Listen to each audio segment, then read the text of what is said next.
Guinea's junta have started talks on the transition after seizing power in a coup. Political, religious, business and civil society leaders met with the soldiers for 4 days of discussions in Parliament. Elite troops arrested President Alpha Conde on September the 5th, suspending his government and the constitution. Junta leader Lieutenant Colonel Mamadi Doumbouya said the coup was the result of the failure of the entire political and military class.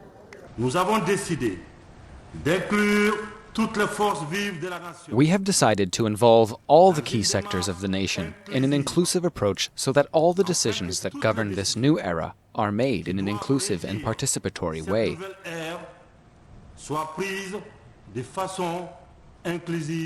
The only timeline that is valid is that of the Ghanaian people, who have suffered so much.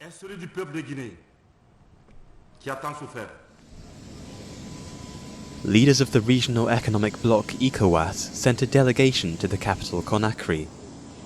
It called for an immediate return to constitutional rule and suspended Guinea last week, but has not threatened any further sanctions so far. Veteran opposition leader Cellou Dalein Diallo has voiced strong support of the putsch. The junta does not deserve to be sanctioned, because for me it put an end to a lawless situation. One pressing issue is deposed President Conde's fate. For now, he is being held in a secret location. The ECOWAS delegation was able to see him and confirm that he is in good health. Guineans are divided on what the next step should be. They should just let him go. If he wants to stay here, he can stay. If he wants to go somewhere else, he can go. He must be charged in court. He must be sentenced in line with his misdeeds. Many hold Conde responsible for the death of dozens of citizens and the arrest of hundreds more during protests against his controversial third term in office.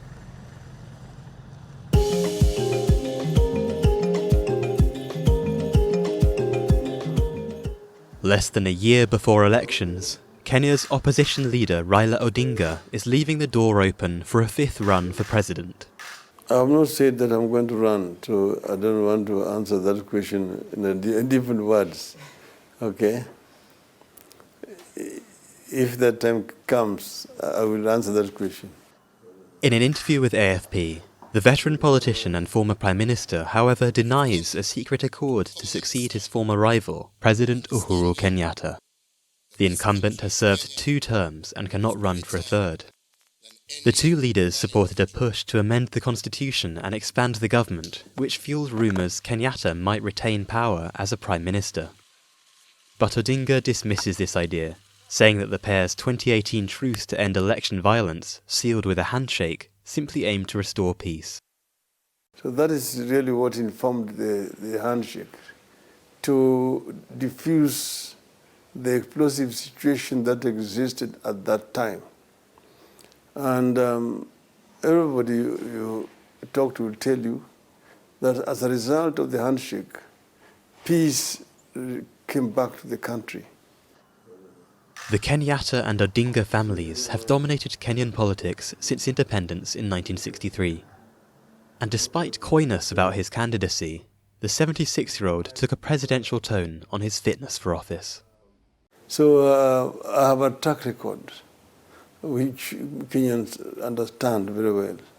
They know that given an opportunity as the head of government here, I can introduce a lot of changes in this country. We are all sailing in this one ship.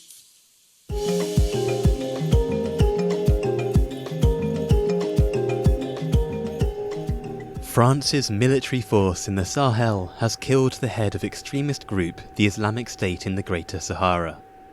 One of the most powerful jihadists in the region, Adnan Abu Walid al-Sarawi, was wanted for attacks on US soldiers and foreign aid workers.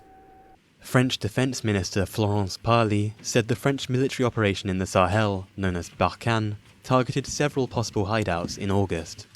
L'organisation ciblait également les autorités civiles et traditionnelles locales. The organisation also targeted local civilian and traditional authorities in bloody public executions that were systematically filmed for the emir himself. Nous estimons que l'EIGS We estimate that the ISGS is responsible for the deaths of between 2,000 and 3,000 civilians since 2013, and I would point out that the vast majority of the victims are Muslims. Parley said Sahrawi had personally ordered the attack that led to the killing of 6 French aid workers and their 2 local guides while visiting a wildlife park in Niger last year. In June this year, French President Emmanuel Macron announced a major reduction of Barkhane, which was established in 2013. Meanwhile, France this week warned Mali against deals with the secretive Russian private security group Wagner. The junta, which seized power last year and then overthrew an interim government again this year, allegedly is close to hiring 1,000 mercenaries amid anti-French sentiment.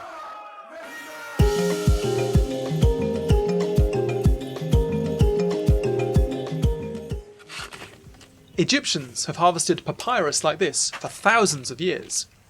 It almost died out, but 50 years ago, farmers in the village of Al-Karamus in the Nile Delta took up this ancestral tradition once again. They bet their livelihoods on this and risk losing everything when tourism dries up. Since the COVID-19 pandemic started, tourism has been hit hard. We have no income and no sales, we have no income to spend. We only work in papyrus production, which is totally dependent on tourism. We will never stop producing papyrus. We will continue no matter what, because it is the only source of income for us. Once harvested, the papyrus stem is cut into thin strips with a wire. These strips are then put in water, carefully placed on squares of fabric, pressed, and then laid out to dry. Artisans paint images of pharaohs, hieroglyphics, or landscapes on the dried papyrus leaves. And you have a favourite souvenir of Egypt. Visitors stayed away after the 2011 popular uprising and political instability. By last year, they were coming back. And then the coronavirus pandemic shut down travel. We are trying to think outside the box to keep this profession alive. We have made papyrus paper items such as wallets, notebooks, sketches, and new items too, so that we can continue to do our work. 10 years ago, there were 500 papyrus farms in the village. Today, there are 25. This family farm has now started to trade online to export its products. If the tourists can't come to Egypt, Egyptians will go to them.